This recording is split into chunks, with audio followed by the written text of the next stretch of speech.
Eccomi, sono qui. Sono un antico e oramai dimenticato maniero che svetta sulle colline di Monte San Pietro. Sono il castello di Mongiorgio, o meglio quel che resta di me. Conobbi splendore e fasti, ma anche guerre e lotte in più di 1000 anni di vita. Le mie pietre crollate parlano, raccontano la mia sofferenza, sono testimoni di un pezzo di storia del nostro territorio che non può e non deve essere dimenticata. Purtroppo il tempo impietoso, l'incuria dell'uomo e la natura invadente mi hanno ridotto in rovina. La mia bella e fiera torre, che si ergeva in tempi lontani spaccando il cielo, ora non è più. Crollò rovinosamente negli anni '70.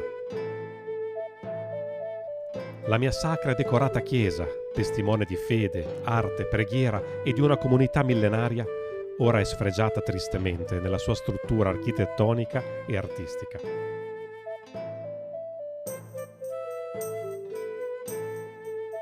Ma finalmente e inaspettatamente, dopo tanti decenni di abbandono, qualcuno si è accorto di me, ha ascoltato la mia voce che viene dal passato.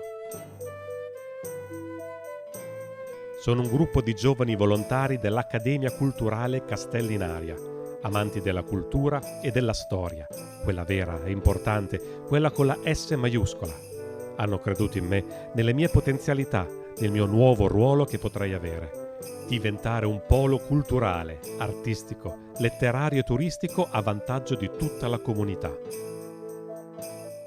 È importante preservare la mia memoria, in quanto io sono uno dei rarissimi castelli medievali della nostra regione e merito di diventare immortale nei secoli che verranno. Aiutateci a sostenere questo ambizioso progetto di rinascita che sfida il tempo e la logica pur di creare qualcosa di importante, di bello e unico. Chiunque di voi può essere protagonista nel realizzare questo traguardo. Accoglieremo infatti qualsiasi tipo di aiuto, anche un gesto simbolico, ogni minimo contributo o donazione.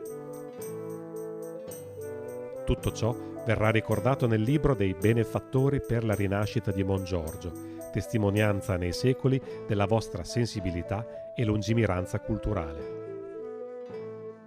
E ricordate, più le radici sono profonde, più ci si può elevare verso il cielo.